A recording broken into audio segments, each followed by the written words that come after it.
Need to speak to the Duchess, urgently. All right, you scamps. Story's done. Go find your parents. But the Palmerine, what about the story of Rittik and the dragon? They're tales for another time. But take a good look at the man who stands before you now. This is Geralt of Rivia, the master witcher who lent his valiant hand to the defeat of the giant Goliath. Master Witcher, is it true virtue always trumps villainy?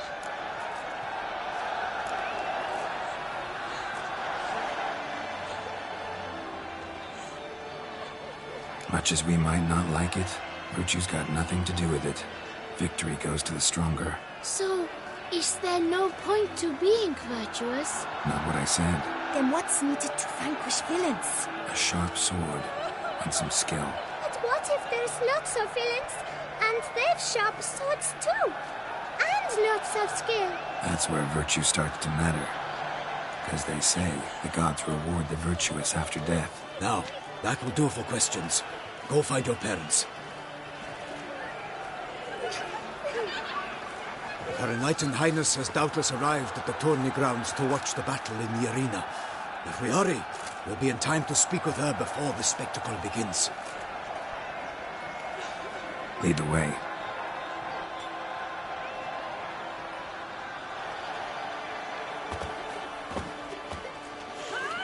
Who's fighting?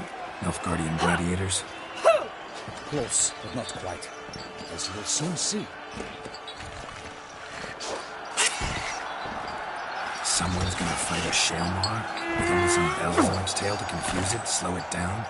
Whatever is the problem? The beast is a gift from the Emperor, no less.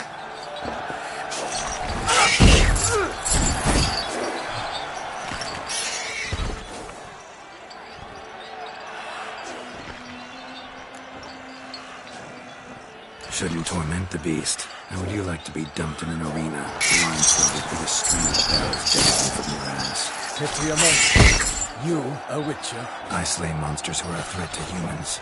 You're out to humiliate one to entertain a crowd. No knight will gain any glory from this.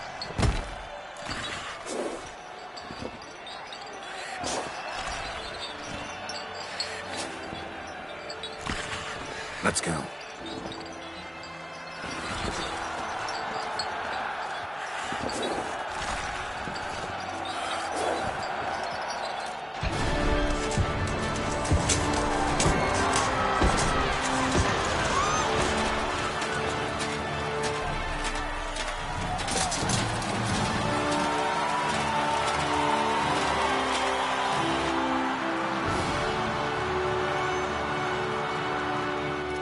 I dedicate my imminent victory to fair Lady Vivian.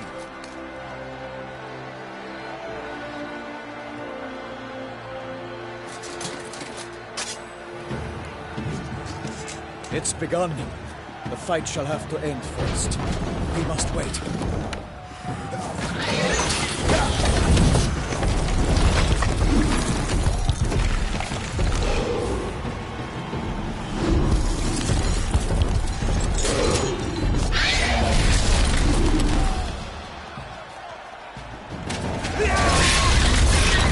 Got a bad feeling about this.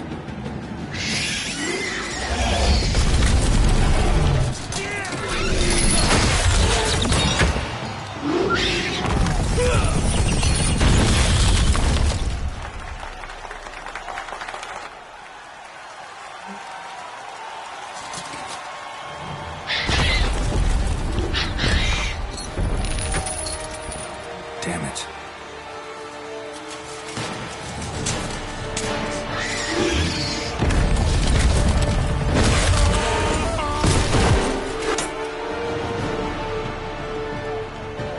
We have to help him.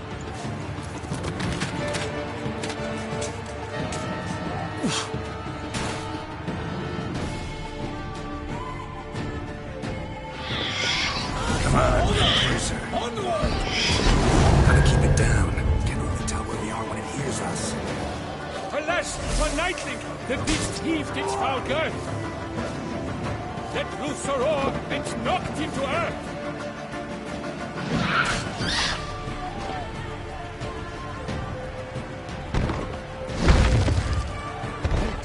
the Witcher in one mighty bound.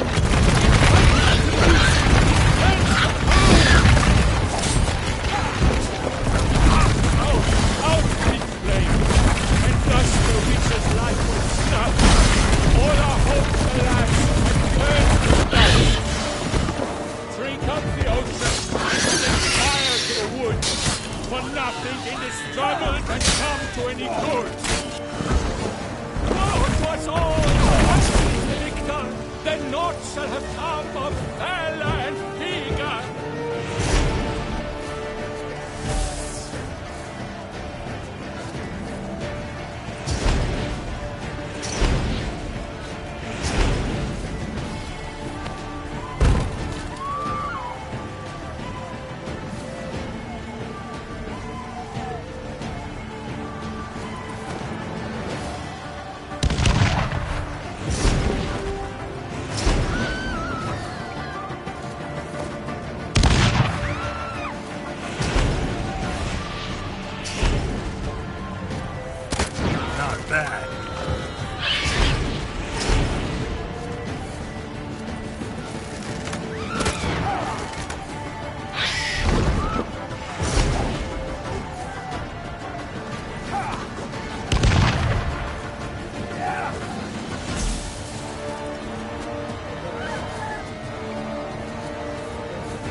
fate of the beast has been weighed by the gods. Soon the Witcher shall triumph against all odds.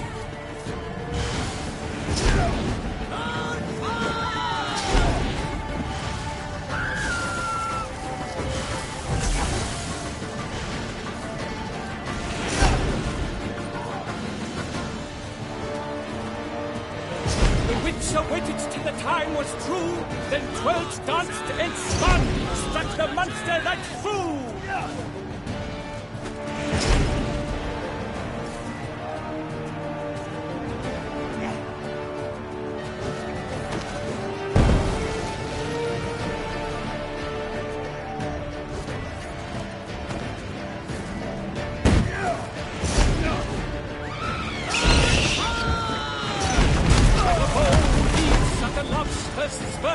So the Witcher wooed the Selma, then its foul heart hurt.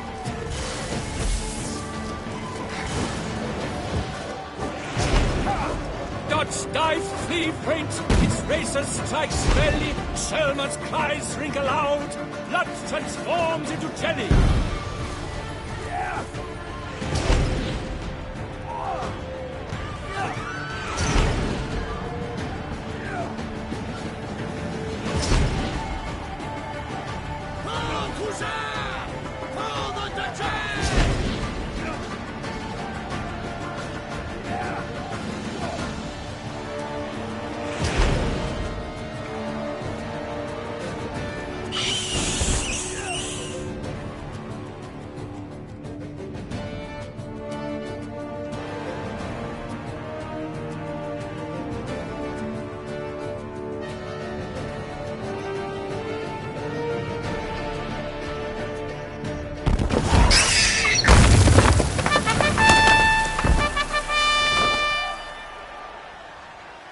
The Selma lies defeated by Geralt of Rivia, master of the witchering trade.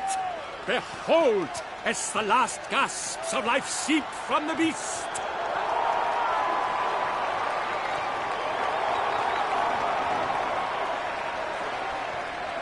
Master Geralt, do what you must. Finish the deed!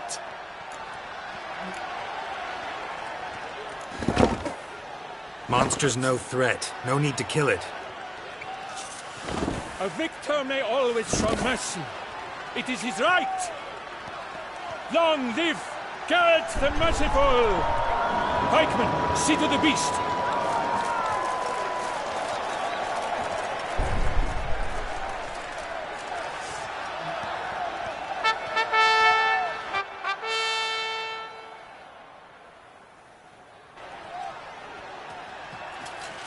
Guillaume? The lad came damned close to dying. I'm fine. Not hurt at all. Vivian? Smile as befits a hero and keep silent. Speech clearly pains you. She approaches.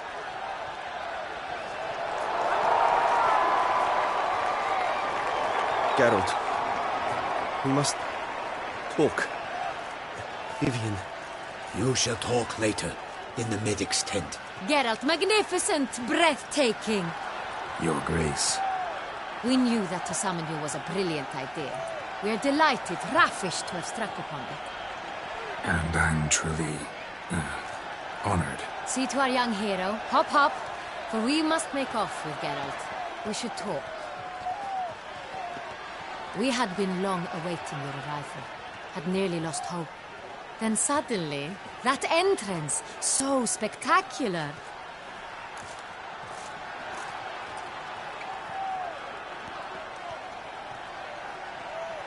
Your Grace, my contract.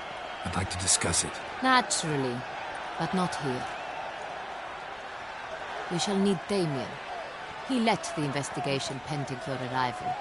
But wherever could he be? Come, we must find him.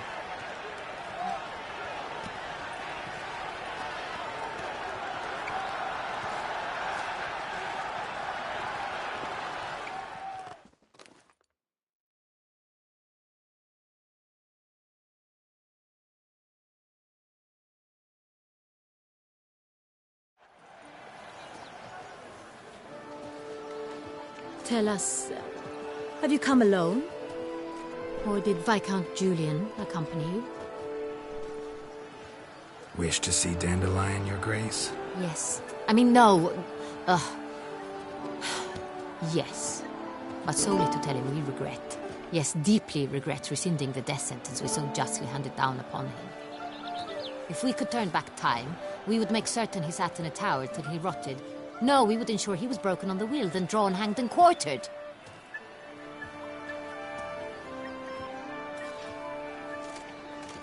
Ah, the very man we would entrust with these tasks.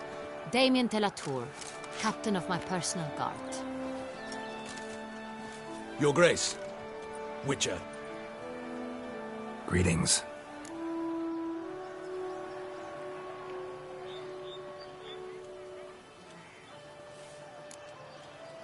Sorry to have to tell you, but the guardsman handling the last victim's body... I know already.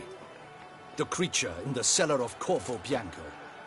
Was it the beast? No. A Bruxa, a kind of vampire. Not the beast, but tied to it in some way. You know this how? Through careful analysis of the evidence, both on the riverbank and at Corvo Bianco. Do you mean to insinuate the investigation thus far has been sloppy? Geralt insinuates nothing of the sort. We must listen to him attentively. I examined the body of the beast's last victim. Might have found something. Need to analyze it. A quiet place, that's what I could use most right now. And maybe the help of an alchemist or a mage. Also like to hear all you know about the previous victims. Take it Sir de la Tour is my man for that. Firstly, call me Damien, please. Secondly, you should know I spoke against summoning you here. I've heard much about you. You bring trouble, or thus far have, always. And we've enough trouble as it is. Yet we are capable of defeating the beast on our own, without an outsider's help. I've no doubt about it. Damien, we settled the matter of the Witcher's employ some time past. Definitively. Since you have broached it nonetheless, let us discuss Geralt's pay. Are the legends true? Do Witchers usually demand that which you find at home, yet did not expect?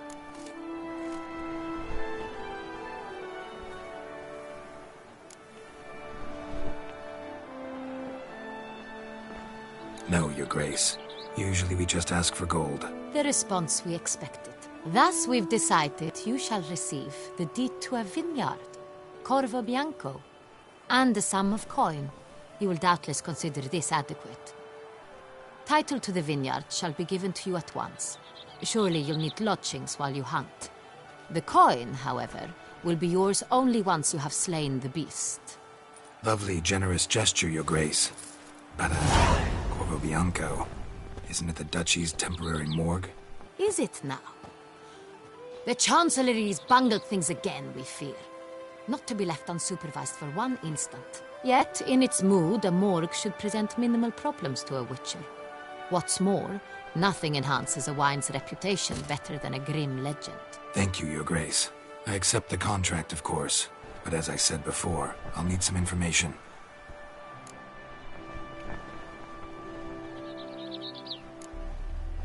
Second murder. Tell me what you know. In the city, there are certain nooks. No one reasonable ventures there after dark. Ramon Dulac's corpse was found in one such place. With the first murder, terror gripped the city. Its inhabitants grew wary, kept to safe areas. Consequently, news of the second victim came to us from a group of concerned cut-purses. Criminals fear the beast? Telling in a way. Take it you've excluded the possibility that Ramon died at the hands of these bandits. Do you believe me, an amateur? Not hands, but claws killed Ramon Dulac. The wound was deep, clean. His body was found in the gutter, dressed in nightshirt and cap, a pillow placed under his head, and his sword replaced by a bed warmer. Ramon Dulac, a knight who but a dozen years past was an advisor to our father, the Duke. Someone went to a lot of trouble to make him look ridiculous. Maybe revenge was the motive. It's not out of the question. Dulac had shady dealings with the criminal underworld, but no one ever came forth with concrete proof of any misdoings. How'd it start? Who was the first victim? Crespi was the first to die. He was famed once for his many glorious tournament victories. Then he grew old, hung up his sword, and took to winemaking. Crespi was not loved by the wine merchants. He was ruthless in business and thought to cheat many a time. He asked us for a dispensation from all court ceremonies. We did not grant it. We could not. Once you've taken the oath of a knight, you remain a knight till death. How'd he die? Where'd they find the body? Quite unusual, the circumstance. He was at a feast when suddenly one of his fellow feastgoers noticed he was missing. The town watch found him an hour later. On his hands and knees, propped against the town pillory, his sword hanging from his neck. He had died of wounds inflicted with claws, not a weapon. Blows of great force. So he died suddenly, but the body was on its knees, meaning someone posed it. So it seems. So, the first two victims were knights, best years behind them. The same could be said of the third. Sir Delacroix was wont to claim that in modern times knights face new challenges, enterprise being the latest addition to the chivalric virtues. He made a veritable fortune in the grain trade. Palmerin even nicknamed him Sir de la Stinchi. Found a coin pouch on his body. Contained florins dating from various times, hailing from different provinces of the Empire. Delacroix loved coin, true, but had no patience for numismatics. Lots of similarities between the victims. All the bodies were found in strange places under extraordinary circumstances. Seems the murderer, whoever or whatever it is, has some meaning to convey. These were honorable men. We are horrified by the disdain, the disrespect with which they were treated. These were knights of Toussaint. Blast it. Might be the point. From what you say, none was a model of virtue. Ever considered that's what the beast's trying to draw attention to? All the murdered men were knights who swore fealty to the 5 chivalric virtues. And even if the Knights of Toussaint swear fealty to what virtues exactly? honor, wisdom, generosity, valor, and compassion.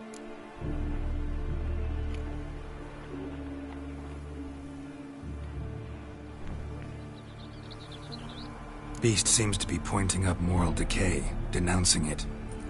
Victims were all humiliated. Might have been murdered to emphasize their lack of specific chivalric virtues. Honor compromised by the pillory. Wisdom by ridicule. Generosity by a coin pouch shoved down a throat. It seems to fit, true, though not perfectly. Can't discount the theory if it's on the lips of everyone in town. Say our reasoning's right. Next murder will be just as showy and denounce the victim's lack of the fourth virtue, valor. We can also assume that victim will be an elder knight. Let's think. At the moment, all the knights are either at the tourney grounds or in the palace gardens. Our annual hare hunt shall begin there shortly. Have you heard of the custom? Milton mentioned something. Seemed excited to prance around in a bunny costume. Not sure why. Hang on. Strange circumstances. A knight advanced in years. The famed cowardice of rabbits. Could it be that simple? Is Milton de Peyrac Peyren the next victim? Milton also knew Delacroix. Told me so down by the river. Damien! To miss something so obvious. De Peyrac Peyren, Crespi, Delacroix, and Delac formed a knightly team. It was years ago, but...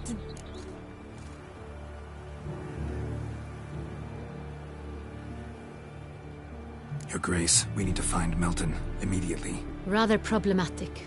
You see, the garden entertainments are due to start, and he's disguised as the hare, hiding somewhere, waiting for some tipsy courtiers to find him. The hare's hiding place is a carefully guarded secret. We must call off the game, at once. First and foremost, we must remain calm. Damien, order the garden searched immediately, but discreetly. By no means can we disrupt the festivities. Panic will only incite the beast to strike sooner. And you, Witcher, follow me. My gardens, my night, I shall take the fall. A murder is out of the question. I will not allow it. Not near my palace. Horses? Ready our horses!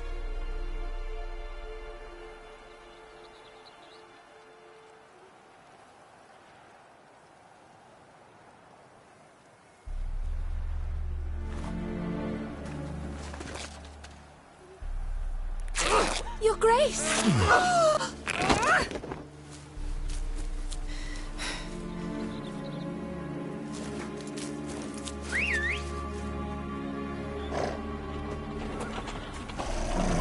What the hell? Why, I should... Your Highness, Mind it doesn't get wrinkled. Onward!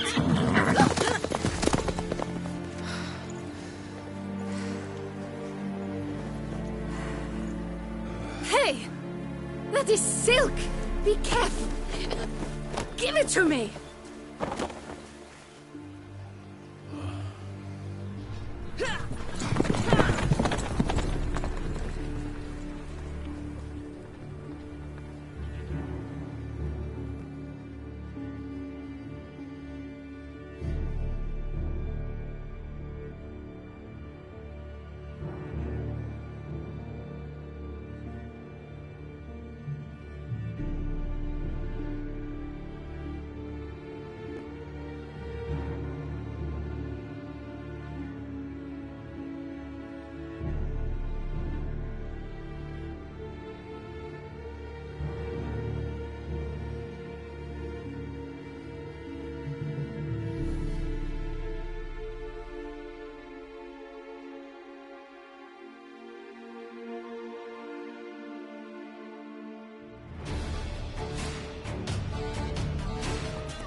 Your Grace seems right at home in the saddle. The wind!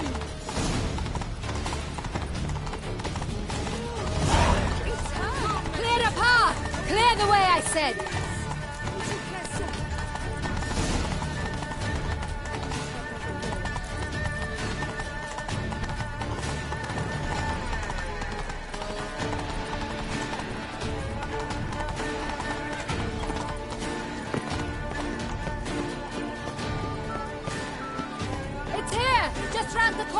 Hurry! We must go to where the game is being held.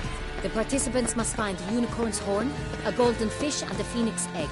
With these in hand, they can deduce where the hare, Milton, hides. Mean we need to find those things too? We've no other option. But time is of the essence, so we shall have to break the rules.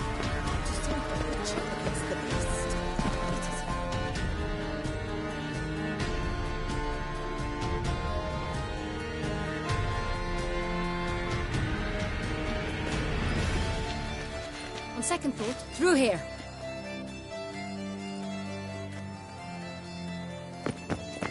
I shall show you where the hunt plays out. Then we will split up. You will get hold of the unicorn horn and the golden fish, while I nab the phoenix egg. That will be quickest.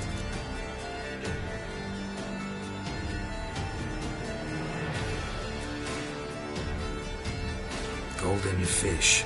Do I need a rod or a net? Please, Geralt. It's not a real fish. Look there, towards the water. See the lights? The hunters are trying to hook the fish from boats. You must simply dive in and find it. The unicorn.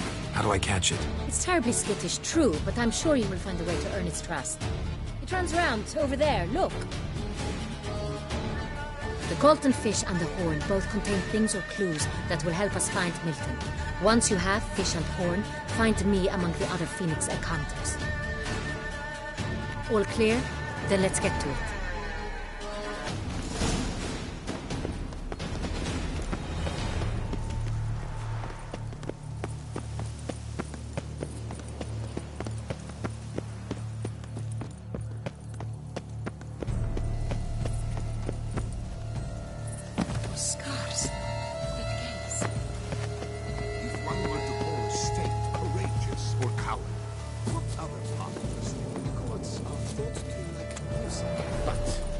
No true unicorn.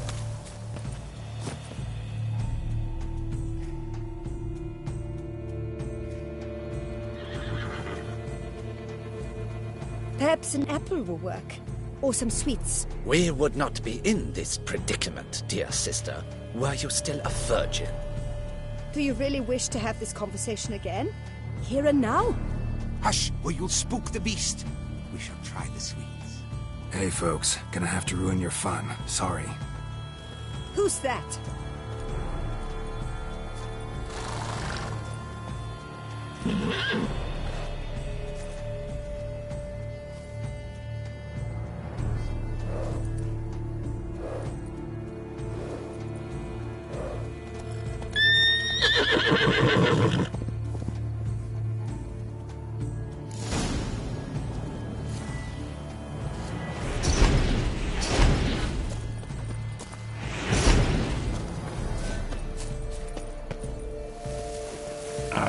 Almost had it. Come on, stay calm.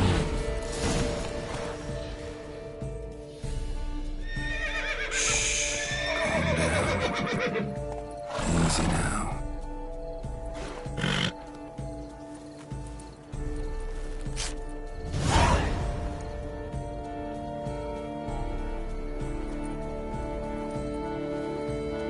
Well, that's hardly fair. Flagrant cheating is what it is! Sirs, we must teach this scamp some proper sportsmanship.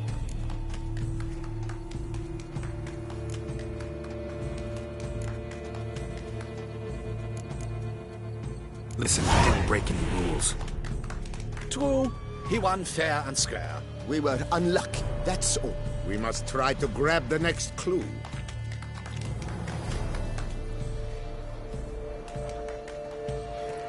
Gardens are huge. Be better off on horseback. Unworthy. Entirely inappropriate behavior. A complete collapse.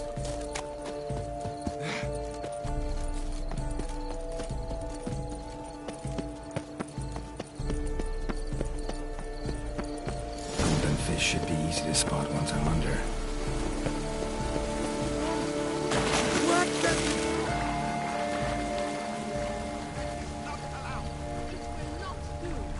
Is that not counter to the rules? Who is that man? You told me. Get back in the boat.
Hey, wait.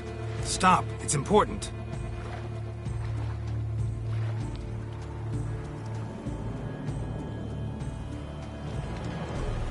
King Cormorant, sire, accept this offering we bring. Prithee cast upon us your merciful eye, and bear before us its secrets. As the moon its heavenly course doth trace, in my domain I await that moment of grace, when a soul of good or ill repute brings me a gift, fitting tribute.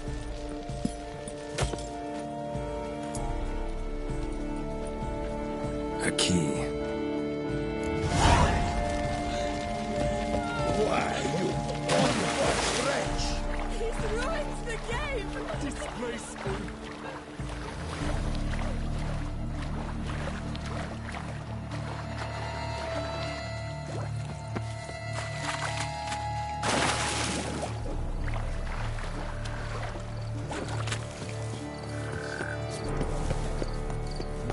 A return to traditional values and Positively useless. She can't possibly see. Faster.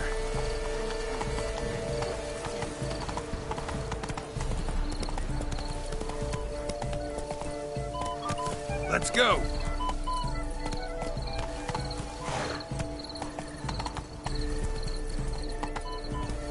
Move it!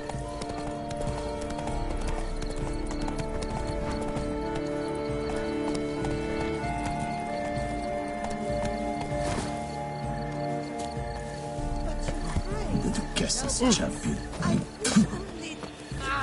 Wife, your grace, she wished to be so happy.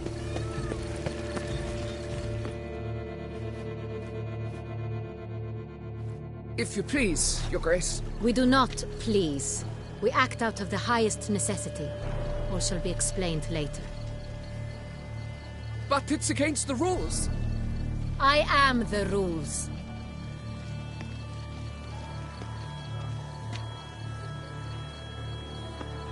Geralt! At last. Got a key and a clue. I've another. Show me yours.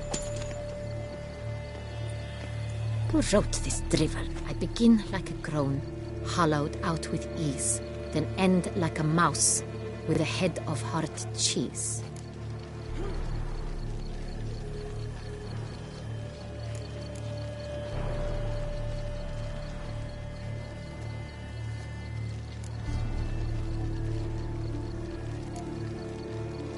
Let's see. Grown. With ease gives us green, right? And mouse with a head of hard cheese. Greenhouse? You're a genius. Several greenhouses in the gardens, indeed, but only one with a door that locks, the key to which looks just like the one we found. Greenhouse it is then. Let's go.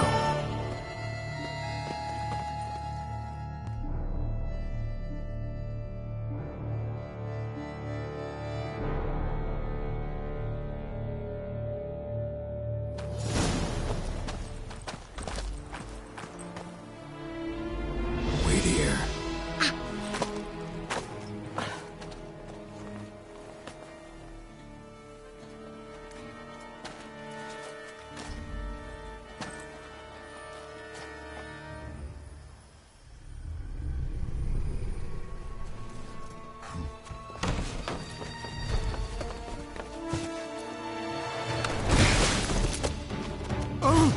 What the butch?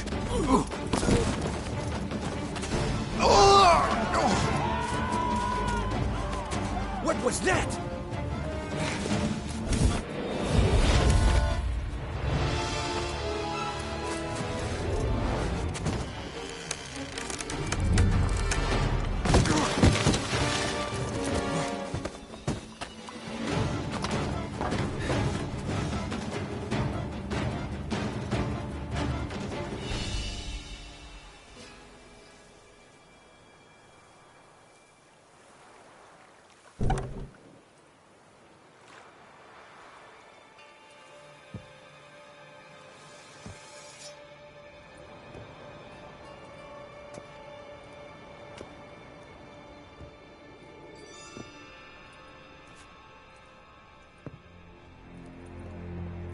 I'm here.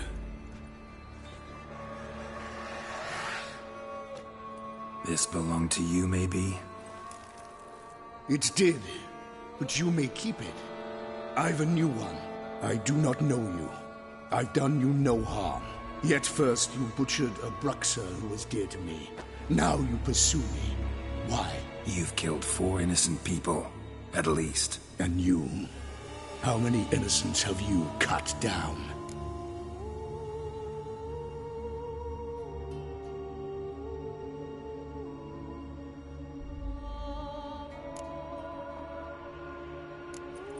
Plenty. Even more of the guilty, though. You're next. I think not. You see, I've something to do still. More murders? Just one. Not counting yours.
To stay where you were.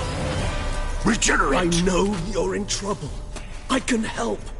I'll help myself! No, he's my friend.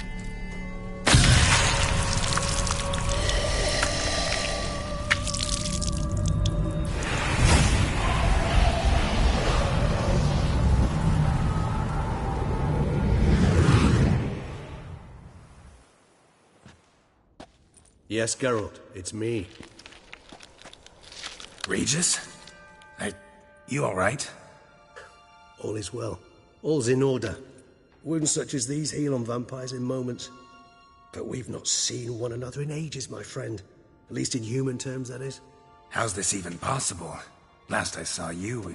I was a bubbling, shapeless smear, having been rather spectacularly melted into a column of a certain castle. In somewhat better shape now, as you can see. Hardly peak form, mind you, but were I human, folk would think me a demigod, I dare say. I'm sorry. What happened, it was my fault. Never got a chance to apologize.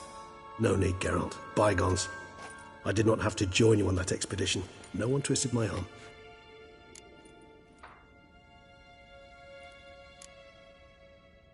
You being here, not some fortunate coincidence, I take it. Your powers of deduction seem to have waned not one bit. I'm happy. I came here for Detlef. I fear he's become entangled. Landed himself in serious trouble. So that's his name. He's your friend? You might call it that. Though Detlef is... how would you humans put it? More bestial than I am. But not to worry. I'm working on him. Haven't exactly done a great job with that. He's killed one knight since I got here. At least 3 others before I arrived. For good reason, I'm sure. Understand, Detlef is not some decadent shit who kills for sport, or to assuage a dryness of throat or a dullness of mood.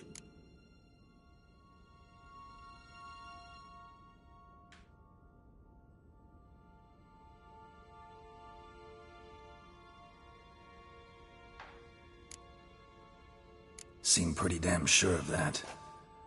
I am, because I know him very well. Despite appearances to the contrary, you two are quite alike.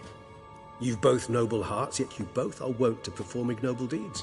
When circumstances force you to, of course. Remember the year 964? That was 3 centuries ago. Blind fear gripped Rivia, Lyria, and Spala. Women and children were dying. Their mutilated, dismembered corpses littered the fields. Brute of Lyria. Read about it. Chewed up almost 200, then fell to a common poacher supposedly armed with a dagger blessed by some prophet. It fell to Detlaf, who then found a poacher asleep in the brush near his snares and dropped the fiend's corpse at his feet. And thus, a legend was born.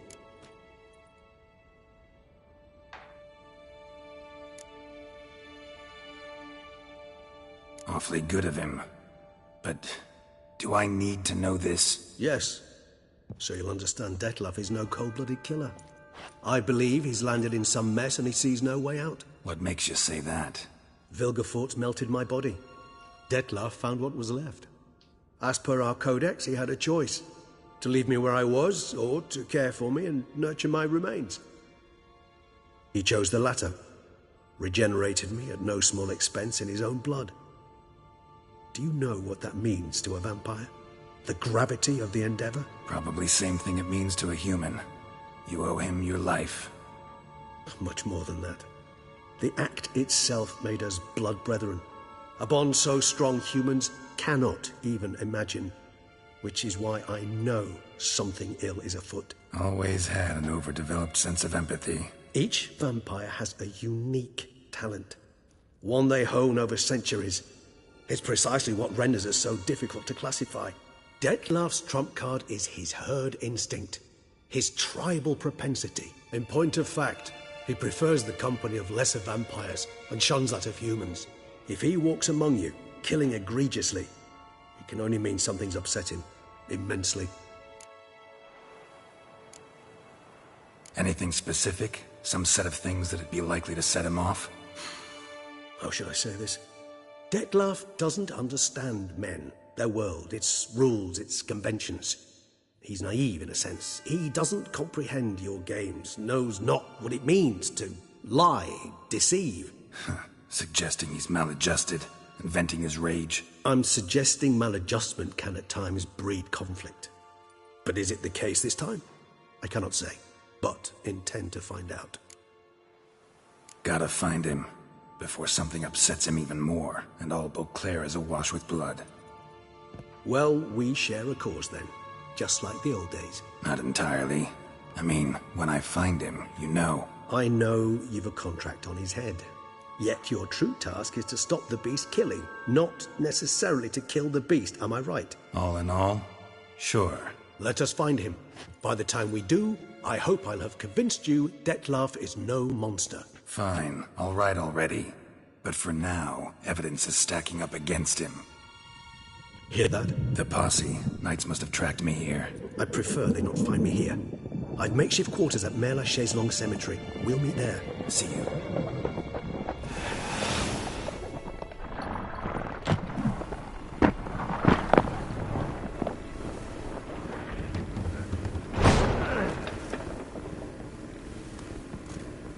Witcher, we flew here as fast as our courses would carry us. Yet I fear we're late all the same. Pray, where is the beast? Still investigating. About to inspect this site.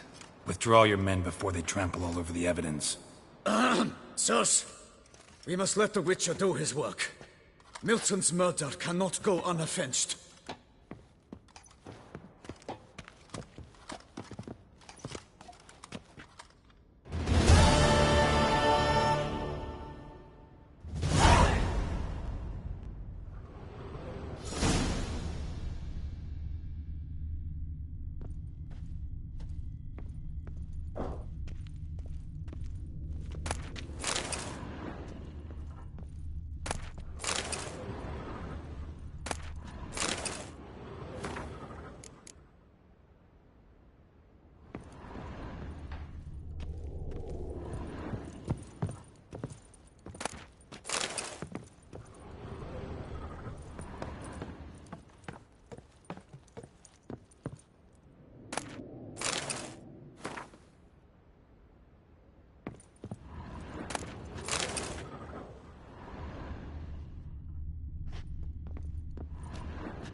Long live Duchess Anna Henrietta!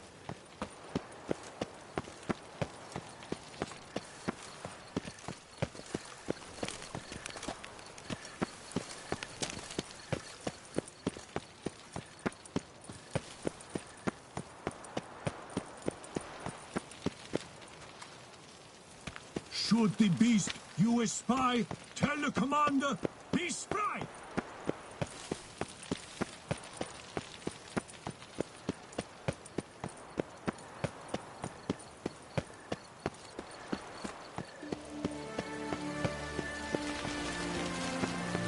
I must see a medic.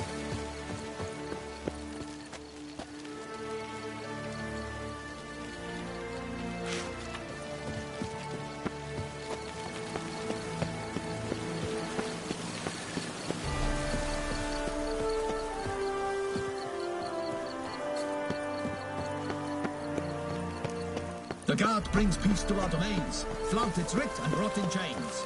Crawling on an empty stomach. Oof, dreadful.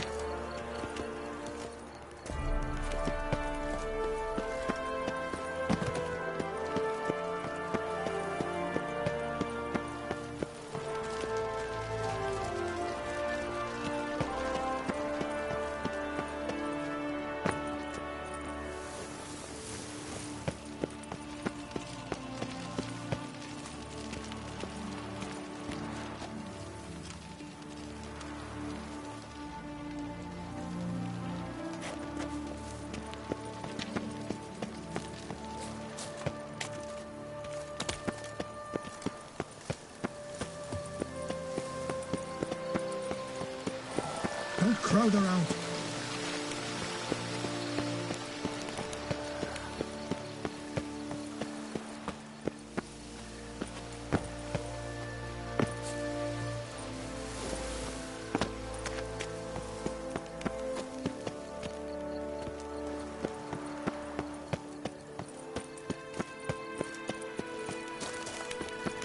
Keep calm! Start no brawls! What exactly do you do here? Absolut, absolut.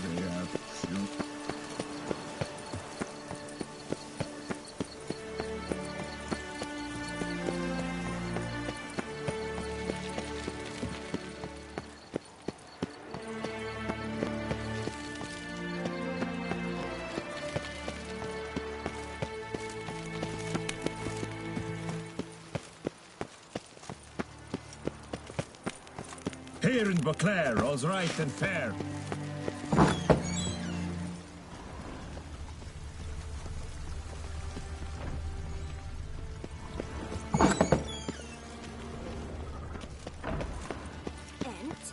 Have you ordered a new coat for the wine festival? Yes, you ought to see it. Beautifully tailored. Guess as champion. Long live!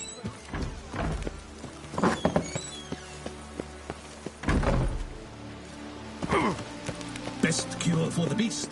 A witcher.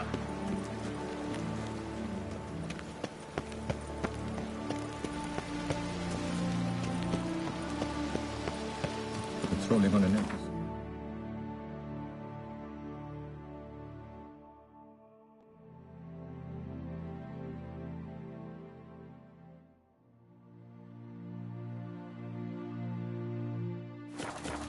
Dreadful. Beast you espy, tell the commander, be spry! Here in Beauclair, all's right and fair.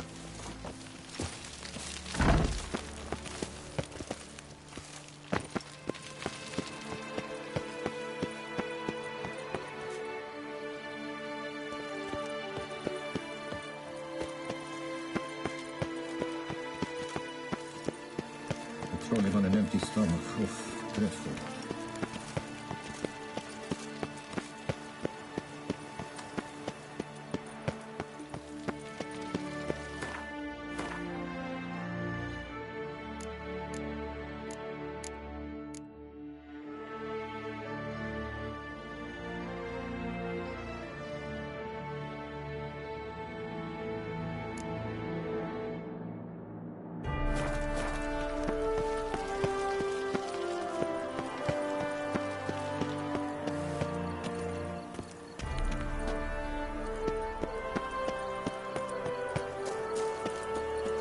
Ooh.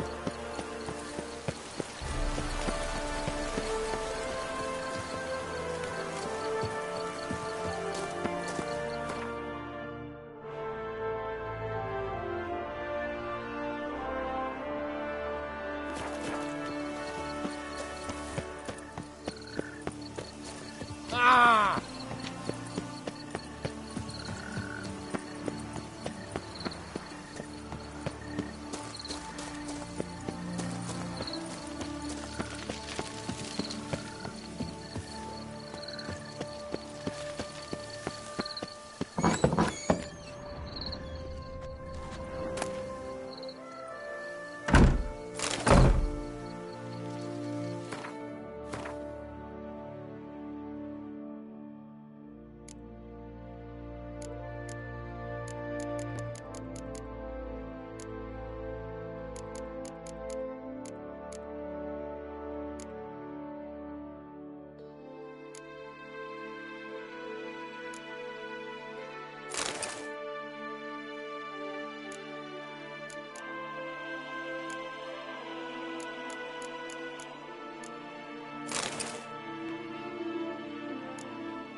St. Plegman's toast. You're Geralt of...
Diddly snaps! My back aches something horrid!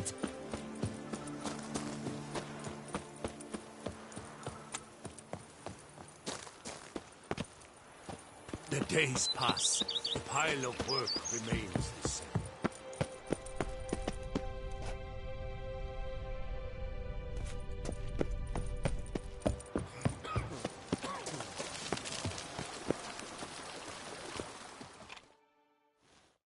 Welcome home, sir. I am Barnabas Basil Faulty. By order of the Duchess, I shall serve you as Major Domo of Corvo Bianco. I previously served with distinction at the Nibli family manor and in Nazaire with Admiral Rompali, who, as you are certain to know, is an extraordinary, demanding gentleman. Whoa, Barnabas Basil. One thing you ought to know. I'm not your typical landed gentleman. Truth be told, this is the first real property I've ever owned. Oh, in that case, you must leave it all to me. I shall organize, see to everything, and whip the house into order. I dare say this place will soon be the most prosperous vineyard around. Great. Can already see I'm in good hands. Vineyard comes across as a place with a rich history. Know who owned it before me? Baron Rossel, who went bankrupt, forcing him to sell the estate to the Duchess. The Baron, in turn, had purchased it from Monsieur Bolius of the Headsman, a truly colorful man of Ketweni origin. He was actually a headsman? No, not him, but his great-great-great-great-grandfather. Indeed. Apparently, he was a common cut-purse who somehow secured for himself the post of ducal headsman in Beauclair. Went about his work with an exceptional penchant. They say he chopped off more heads than there are grapevines in the ducal vineyards. He never hesitated, not once. Never sliced unevenly, never botched a job. For his exemplary service, the Duke granted him a title and this estate. Monsieur Bolius, on the other hand, was an engineer in his younger years. Once retired, he settled here and took to producing wine. Sadly, misfortune struck and he lost his sense first of smell, then of taste. Additionally, he could not drink alcohol. His medic forbade it. Shame that. He gave up making wine? Not at all. He made even more of it. Began throwing wild balls to which he'd invite friends from far and wide in order to treat them to his wine and delight in the fact that at least someone could enjoy it. It's the sort of man he was, Monsieur Bolius. Mind giving me a little tour de Corvo Bianco? Not in the least. Follow me, please. I think it would be practical to begin on the hill.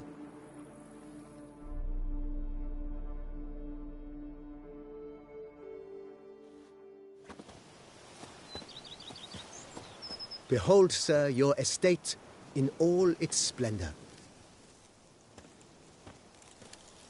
Pretty vast. Indeed. And now, sir, allow me to show you a handful of interesting details. Follow me, please. Been a major domo all your life? Yes, I come from a long line of major domos. My father was a major domo, as was my grandfather before him, as was my great-aunt. In fact, she was the one to start the tradition. Great-aunt? A hard woman. It is said that already as a child, she knew where she was going and went there. When she arrived in Beauclair, she signed on as a chambermaid at one of the vineyards, then slowly worked her way up to Major Domo. She dragged the rest of the family up the same path. The days pass. The pile of work remains the same. The servants' quarters. I occupy the green home. With the Duchess's permission, I have hired a full staff. Their salaries to be paid from the ducal treasury. Nice of her. Not the most sightly part of the estate, I admit. But I think it's worthwhile for you as master of the domain to know where the help stays. Now that's lovely. Liam and Matilda. Impressive. What a story.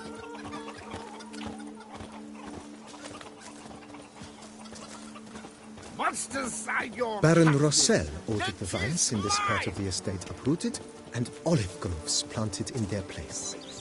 They look beautiful, especially come spring. Don't look at all bad now, either.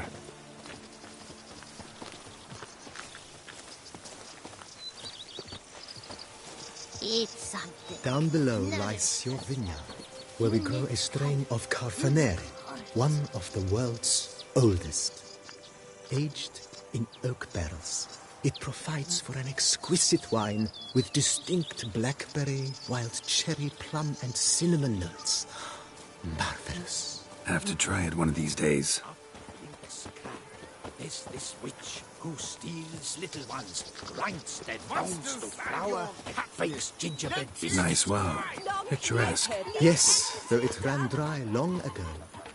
During the raucous feasts Master Bolius held, he would order it filled with wine. There's a tale about a guest attending a Bolius ball for the first time and thus unaware of the custom.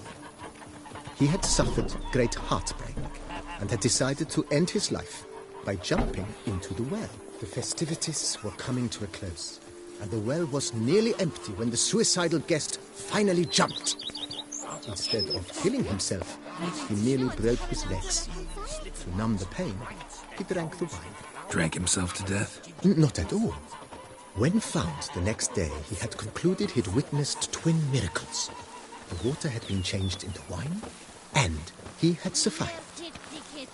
He retired to a monastery in the Dragon Mountains and began preaching the wisdoms of Lebioda. Smuggling wine. It's enough to drive you batty.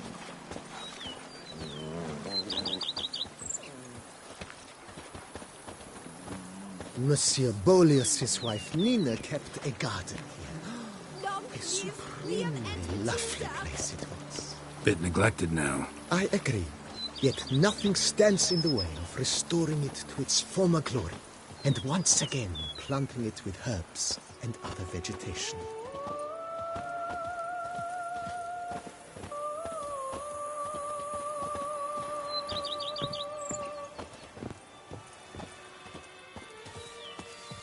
Madame Nina planted diminutive, delicate flowers and herbs here.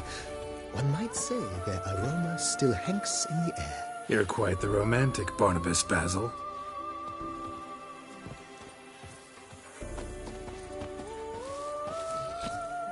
Nothing says love like a push and a shove.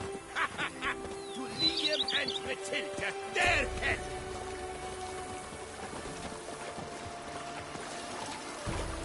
Every day the same. Wine and look like smuggling wine. It's enough to drive you batty. If my lips don't stink of wine, my wife won't know they're mine. This served as an additional wine cellar in years of plentiful harvests. Bit of work and it'll make a fine stable for Roach.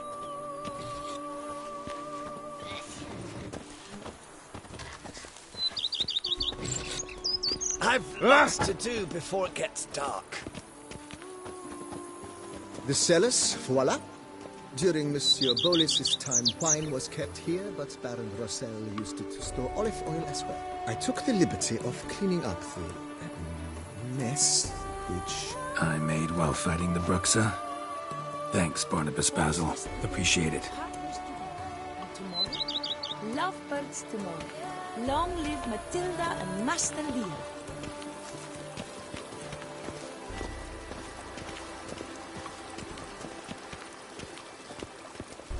As you can see, the facade is, how to put it, slightly stained. But one cannot deny it, a certain subtle southern charm. True, though it could use a bit of subtle paint. Follow me, please.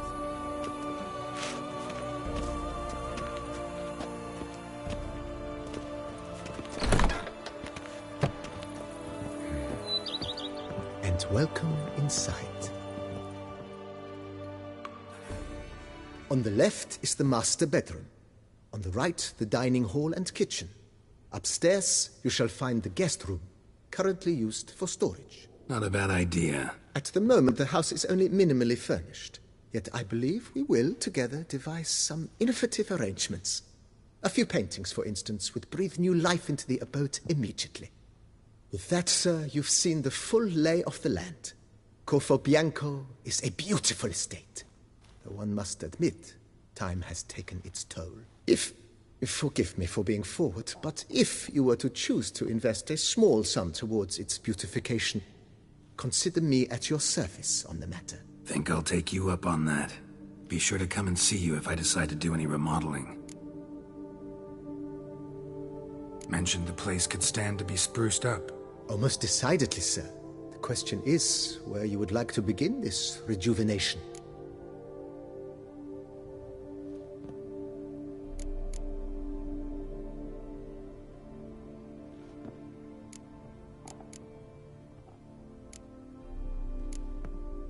Got these spacious grounds. But maybe it's time to make them more...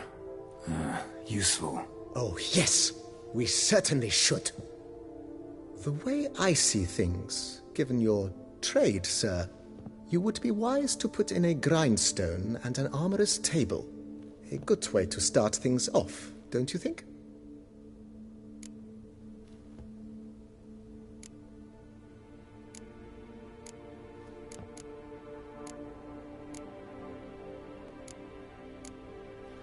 In my trade, my blades get dull pretty quick. Could use a grindstone, professional grade. Of course. No one would consider that an unnecessary extravagance, I would wager.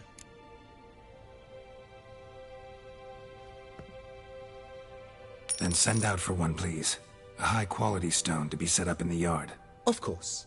I shall send a runner to town at once. I believe you shall be grinding to your heart's content by tomorrow. Will you be needing anything else, sir? My armor needs work from time to time. You know, oil this, reinforce that. Could use a decent work table where I could do all that. Admiral Rompali once hired a specialist who made the finest armorer's tables this side of the Yaruga. I will contact him at once. Good. Order me up a table like that. Immediately, sir. I expect it will take at most 1 day to arrive. Will you be needing anything else, sir?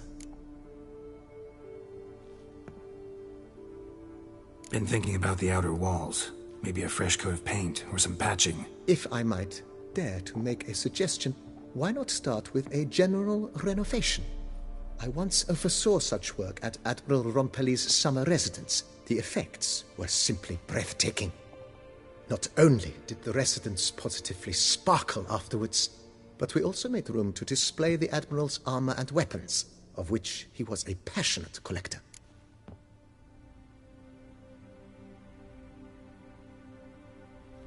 It's in your hands then. Make the place shine.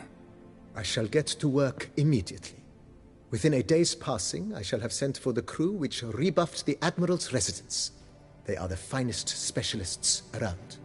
Highly skilled at what they do, it shall not take them too long, I wager.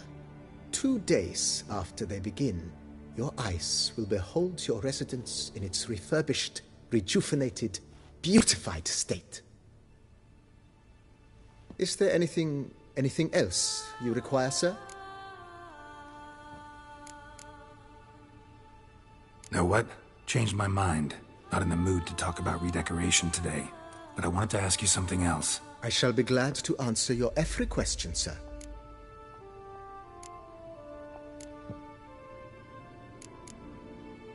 Starting to really like this place. I agree. Yet I would urge you... Starting to really like this place. Maybe we should keep going, refurbish some more. What do you think, BB? I agree. Yet I would urge you to hold off on further construction until the ongoing work is done. Juggling can be a challenging art. It's best not to undertake too much at once. Thanks. Gotta get back to my business now. See you soon.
man who dare not down some red is a man whose wives like to thump his head.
Bread at the sprinklers.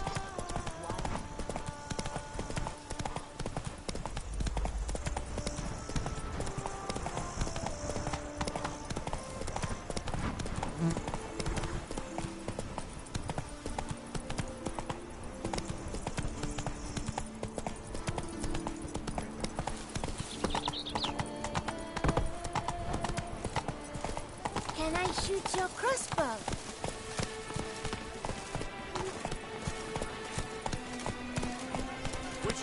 I have a matter of prime urgency and import. I must speak to you.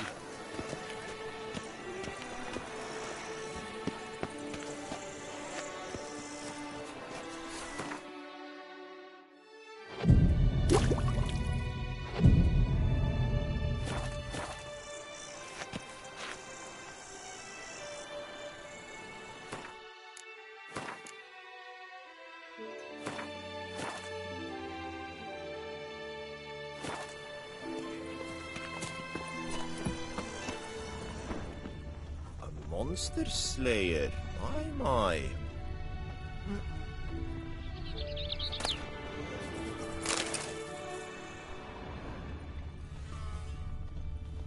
Ah! Witcher, I have a matter of prime urgency and import. I must speak to you.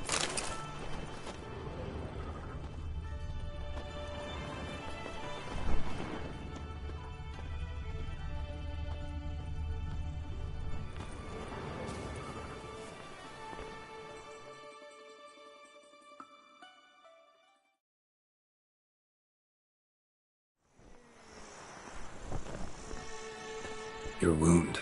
Feeling better? It's healing splendidly, though I am to avoid trouble for some time. To be frank, that is precisely why I wish to speak with you. Want me to stand in for you? Take on some trouble on your behalf? That could very well be the case. You see, there is a maiden, nay, a lady. I suspect someone's cast an ill spell upon her. A curse, perhaps.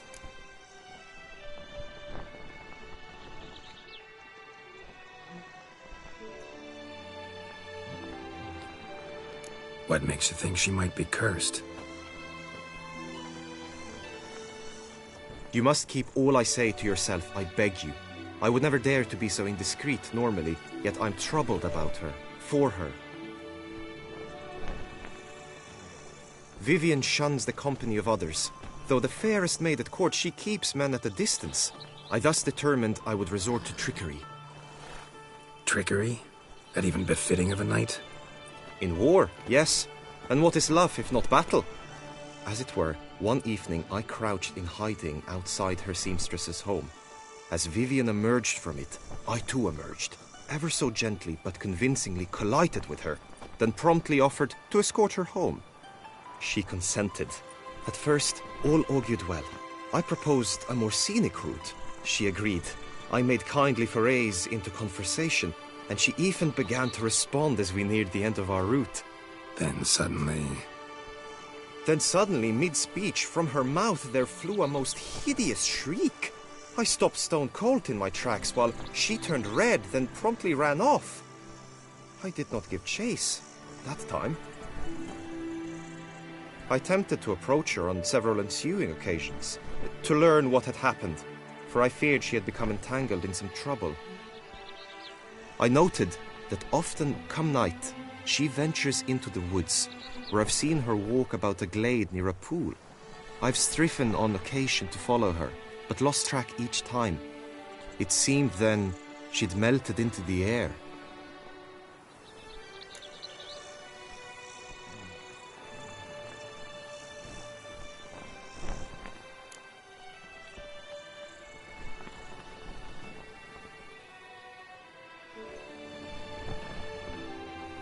Notice any other strange behavior? Additional symptoms? No, Vivian's avoided me wholly since the first encounter. But folk gossip. What about? They say she's secretive, that no one ever sees her after dusk, that she's wanted to suddenly disappear. Nothing unusual about any of that. Tell me more about Vivian. Who is she? What's her story? She's Her Enlightened Highness's lady-in-waiting. Her mother was a lady-in-waiting, her father a knight. That is all I've learnt, for the Duchessa grows angry when asked about her. Vivian spends her days within the palace walls. Yet we are in luck, for she has been named the tourney's patroness this year. Thus, each participant will be granted an audience with her. Got a problem then. See, I'm not a participant. I've devised a solution already. You shall take my place in the lists and thus gain the chance to speak to her. I was looking forward to winning the tourney, very much so. Yet for Vivian, I am prepared to sacrifice anything.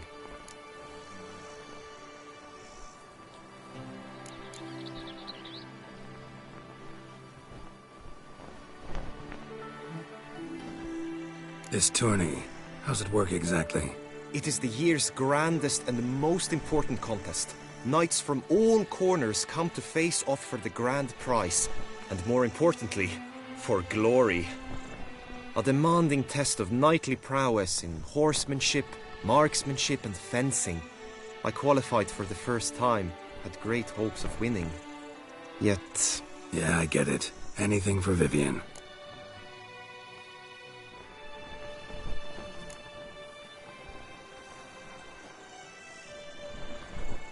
Fine, I'll look into it. Gotta admit, piqued my curiosity. I shall be forever in your debt. Now, we must ensure you are not eliminated from the tourney before you can meet Vivian. Meaning?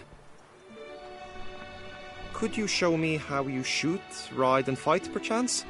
And you must learn the tourney rules, know how to apply them in practice. I did not mean to suggest I doubt your abilities. Everyone must train, even a witcher.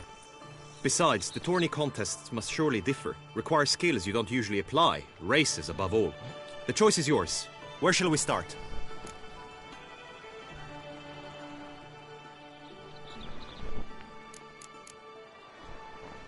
Apply all the skills you mentioned on a daily basis, and against monsters, not targets and dummies. Don't need any training. Going straight to the tourney grounds to sign up. Now you must go to the inscription tent. Honor and glory are all true and good, but your scrolls must be in order. Greetings, Geralt.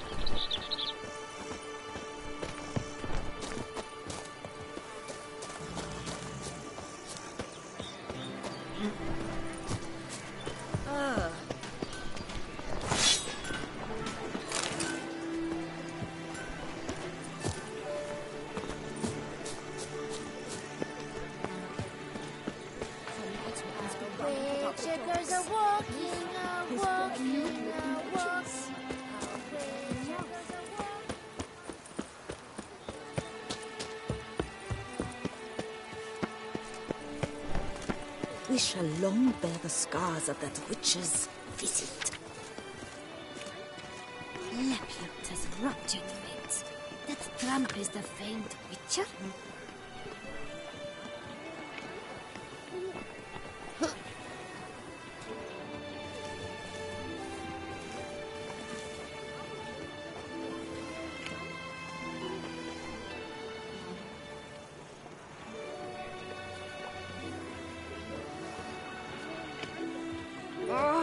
Leave me alone! You'd best behave, friend. You're in Beauclair, see? Ahoy! Poor.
That Witcher's rather handsome.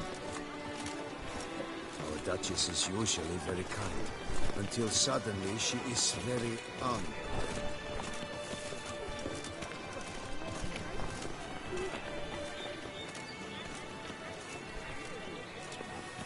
Matted Boyd's greasy hair, blood on his jacket, what's love? Witcher act always with reason.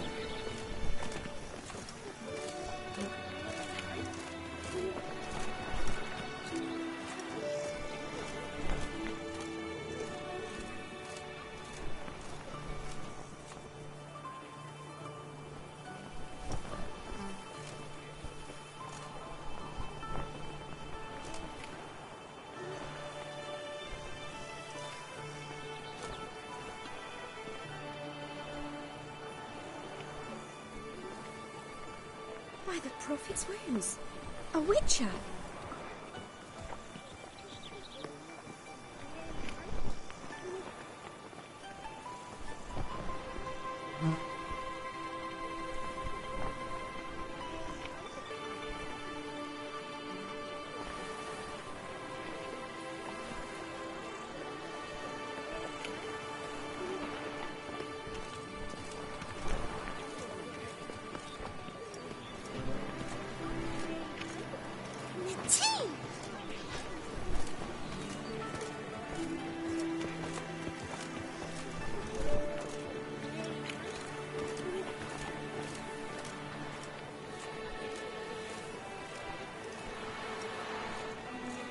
Your eyes! They shine! Wow!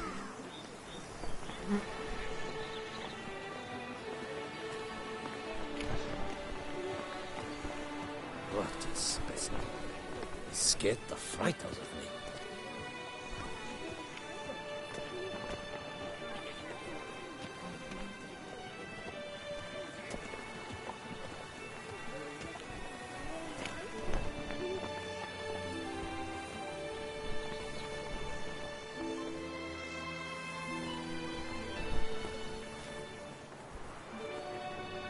I shall be famous one day, as famous as you.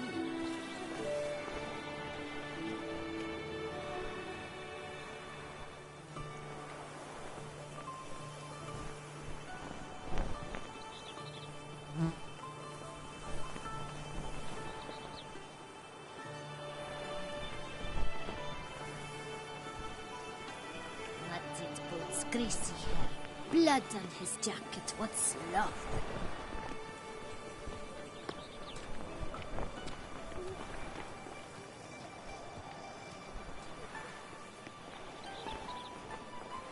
Your boots could use some polish, Vagrant.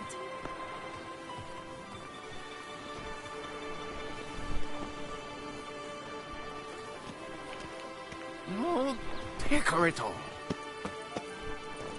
A return to traditional values and morals.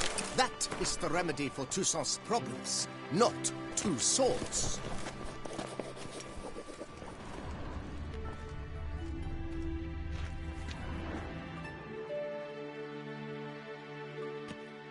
Greetings. Want to join the lists? Naturally. We must first see to formalities, however. At Guillaume's request, I have looked into your personal history in its heraldic aspects. Really? What did you come up with? My findings show you may take part as Geralt of Rivia. What a surprise. Or as the Honorable Ravix of Forhorn. It's not every year we have a combatant who can boast of two crests. Which do you prefer?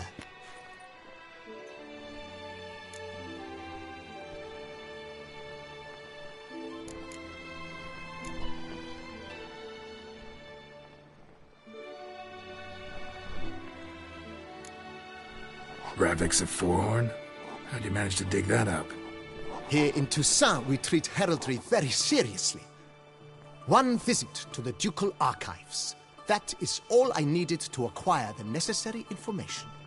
Ravix of Forhorn was the name under which you attended a feast honoring Princess Pavetta, daughter of Queen Calanthe of Sintra, on the occasion of her 15th birthday. That's actually right.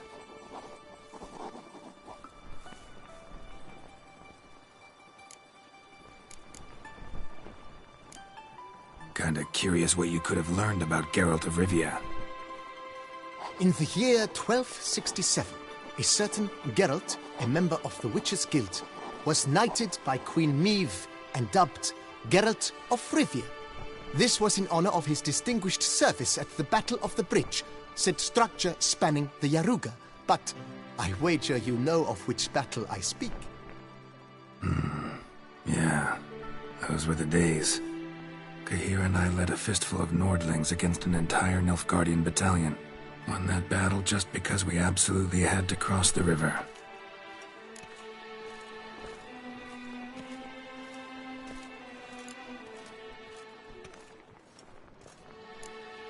The Honorable Ravix will do.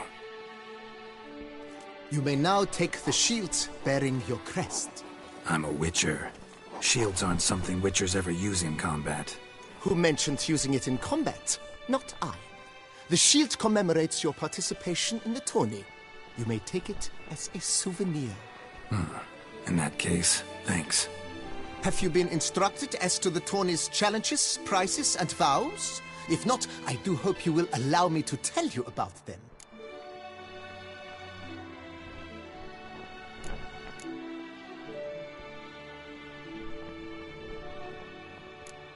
Gonna come right out with it. I'm a sucker for prizes. The winner of each contest shall receive a trophy.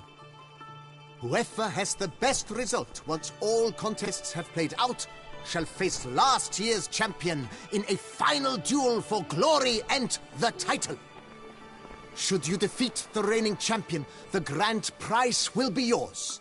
This year, a sword forged especially for this occasion by the one and only Cornelius of Isengard, a famed master weaponsmith.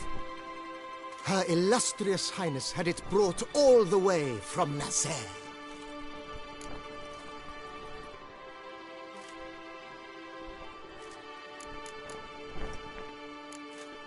You say something about vows?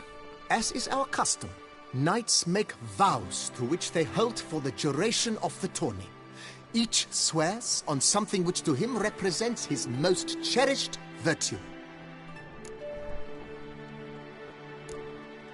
Feels like I know everything I'd ever want to know about chivalric tourneys.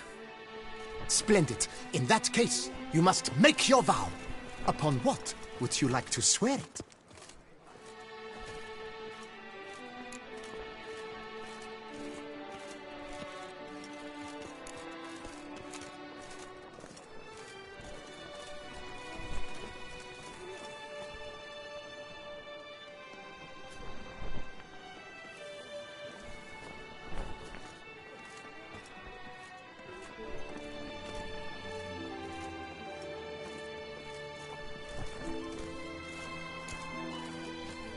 Don't feel like making a vow.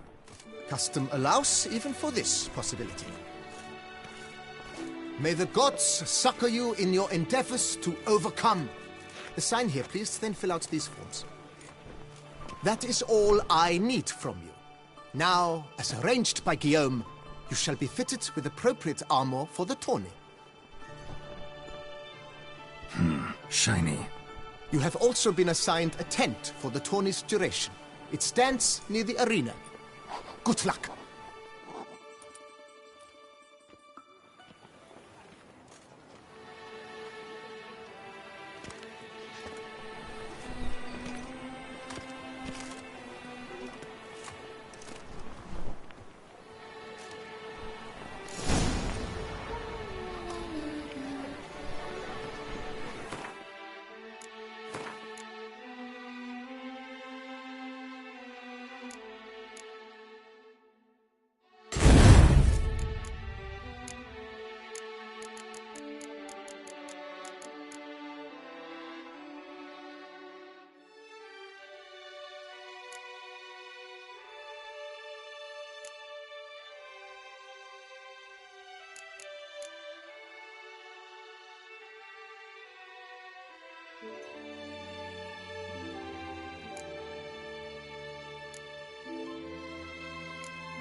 Edbrooker glands! Duck's nipples! Get revolver on! That's fine. This...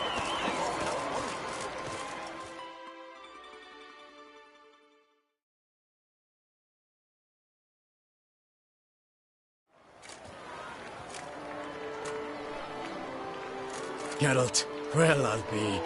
Have you decided to turn knight-errant? All jesting aside, here on a job. You into 22? Am I? Ha! I shall square off against Rainfan of Atre. I saw him just moments ago. A nervous wreck. Stuffing his nose with fish steak, no less. As if that would aid his determination. Guessing that's against the rules. But who's to tell the Nilfgaardian what to do? Listen, Geralt. I've a tip for you. The timing of your marksmanship duel is such that you shall have the sun in your eyes. Makes no difference to me either way. Nor will it give you any pleasure.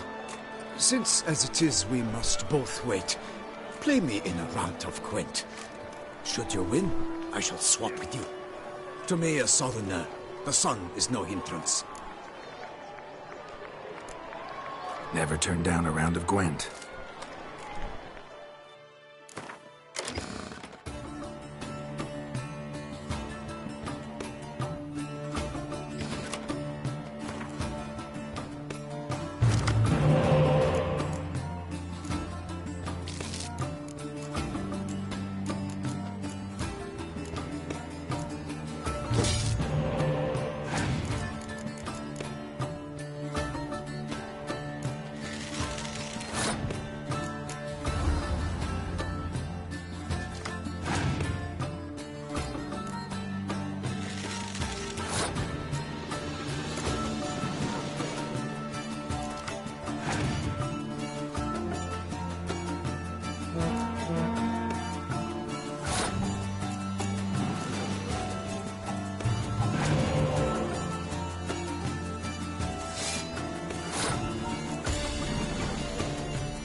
I congratulate you. We shall swap as agreed. We've passed the time rather nicely. Lady Vivian should appear forthwith.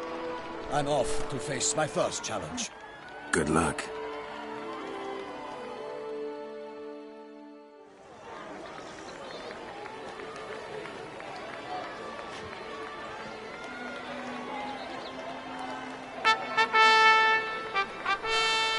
Fair knights, I salute you!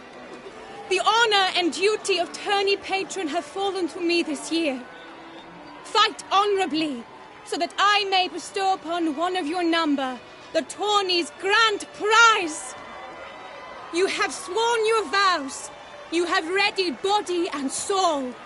The time has come to test them.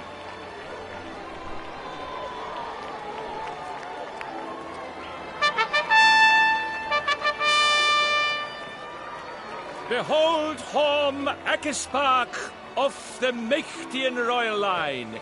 His name's quite the mouthful, a true challenge to rhyme. His targets to be hit centrally and true are the ones in blue.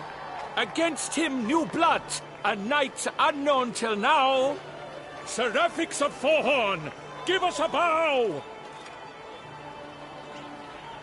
The targets he must with his quarrels thread are red. May the better man win.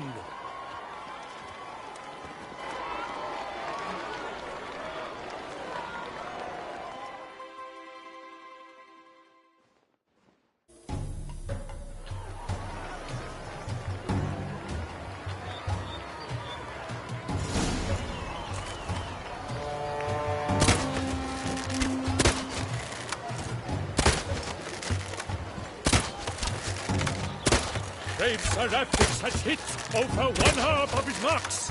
Will he manage to prevail? Are these glories' first sparks?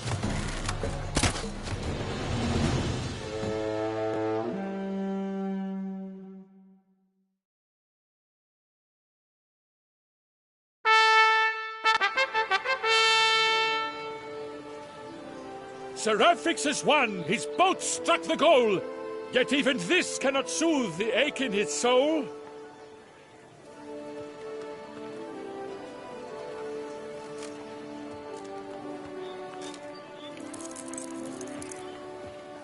Your prize, sir. A crossbow adorned with your crest. I congratulate you. Thank you, my lady.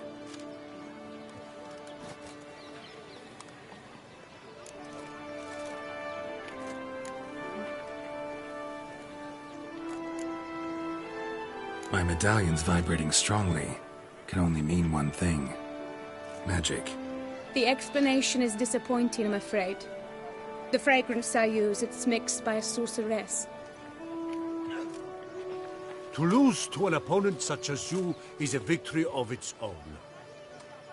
Accept my congratulations as well. Thanks.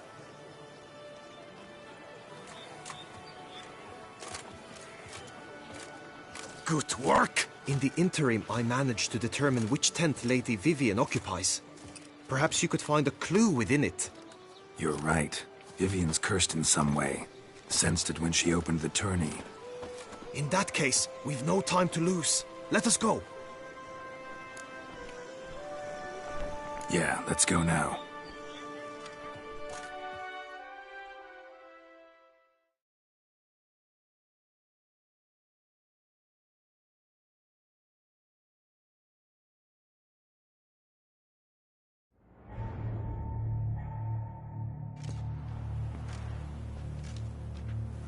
This is her tent. You must look inside. Search it. I shall hoot like an owl should someone approach.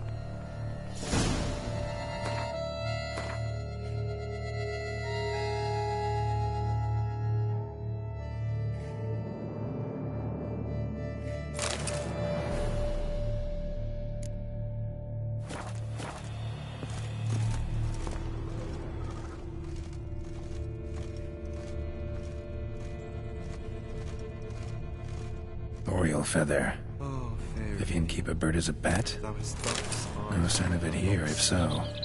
Thy lips are like a thread of scarlet. Thy two breasts are like... Claw marks, that's clear. Not sure what beast left them. Jars can see big. Ointment. Ruxay tend to be fond of magic at work here. Hairs and salts. Used to make compresses.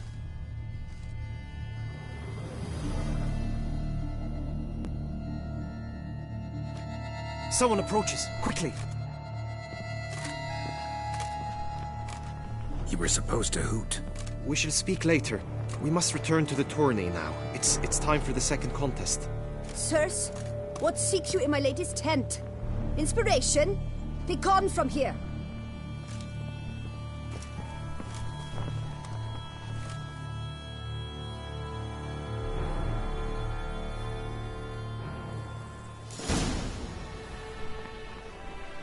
Why were you in there? Tourney business. Nothing of import.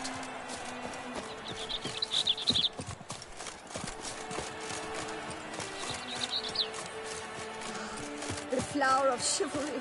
White. Strapping lads.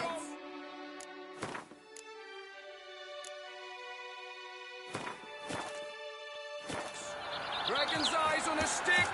Come and get it! Fresh and wholesome!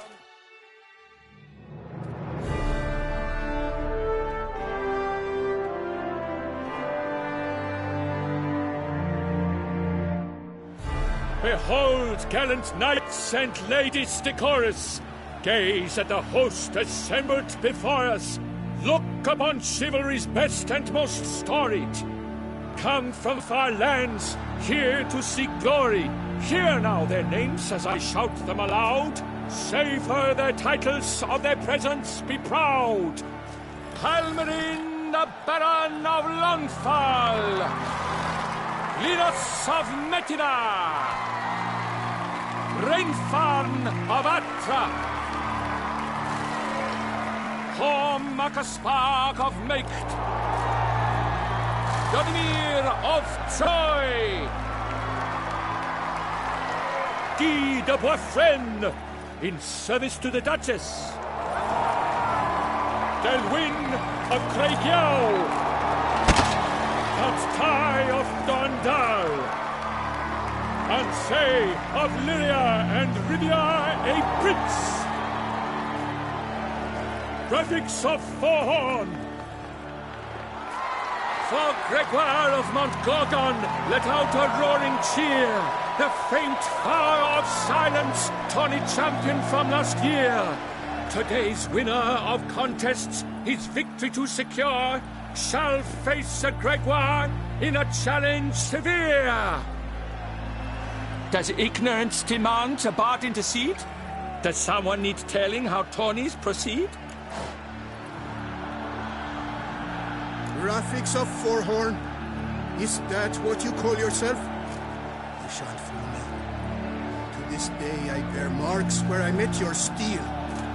But don't you remember?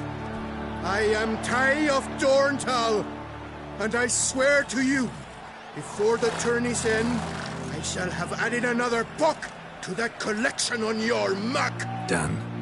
Then step aside. You're in my way. The tourney's protector, the mate Vivian. Her beauty entrances both beasts and men. My heart's greetings, dear knights. May my grace guide you and show you the path of honor, valor, and glory. Accept my wishes of good fortune, sir, and devote all your strength to the tourney, and only it. The time has come for you, Sir Knight. Mount your steed. Swift be your flight. Ladies and gentlemen of lineage illustrious, soon steeds shall swarm like ants most industrious. To beat time's passage they'll ride like the gale. What a sight to behold, what a lark, what a tale!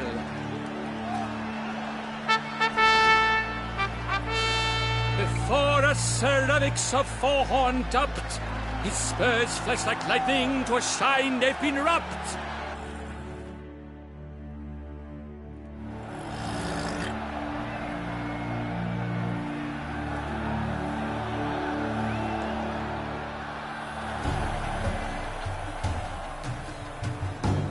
Faster. And he's up! With a thunderous roar, hoofs pound the ground.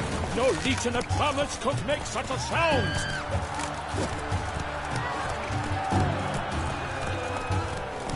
Go, go.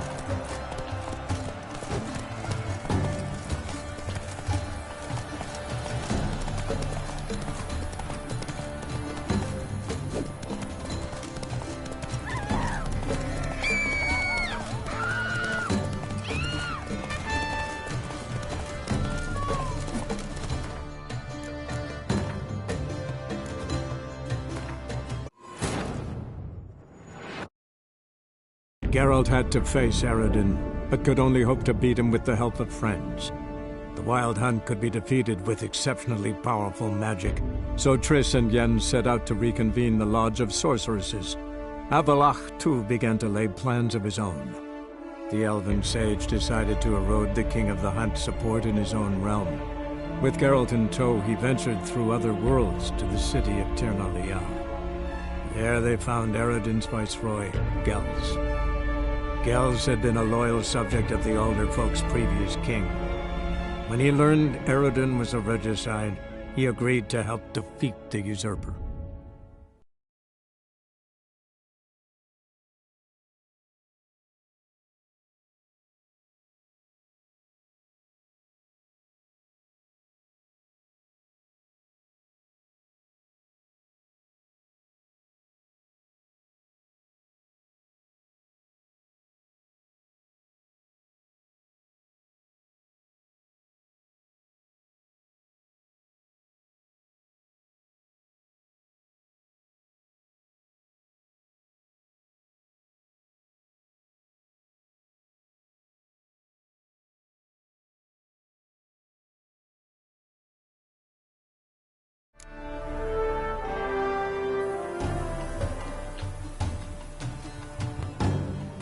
That's it, Roach.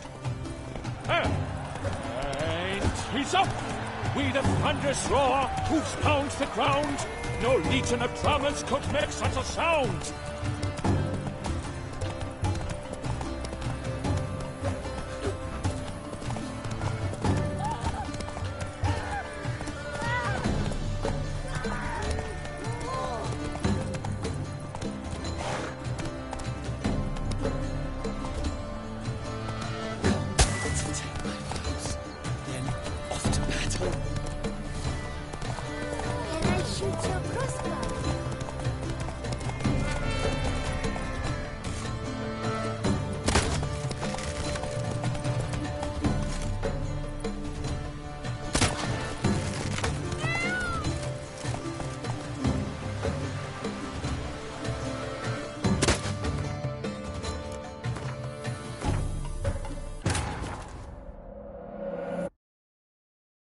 Geralt had to face Eredin, but could only hope to beat him with the help of friends.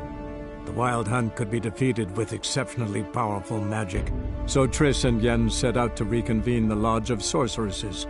Avalach, too, began to lay plans of his own. The elven sage decided to erode the King of the Hunt's support in his own realm.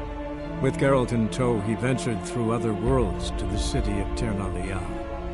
There they found Eredin's viceroy, Gels. Gels had been a loyal subject of the Alder Folk's previous king. When he learned Eredin was a regicide, he agreed to help defeat the usurper.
found, no legion of drummers could make such a sound.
Shall be famous one day, as famous.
Faster.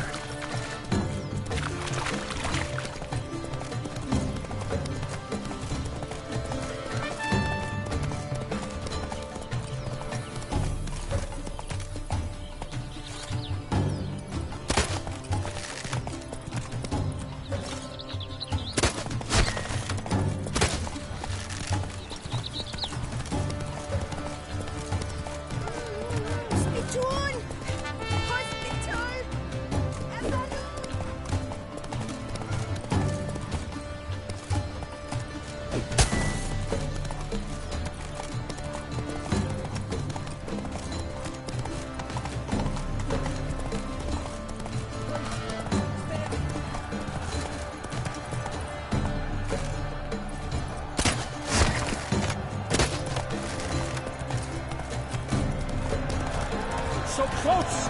Will he last? Endure and keep pace! Take it easy.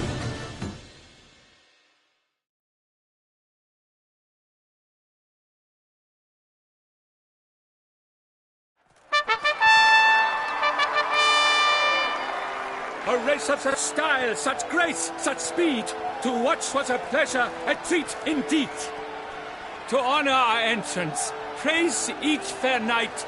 We shall feast from eve till dawn's first light. The finest of wine and food shall be served. If you've blood in your veins, come collect what's deserved.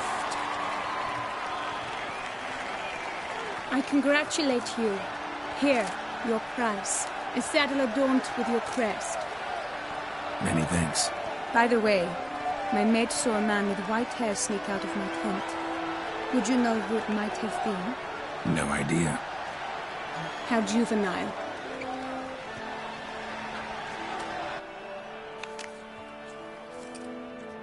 Congratulations on your win.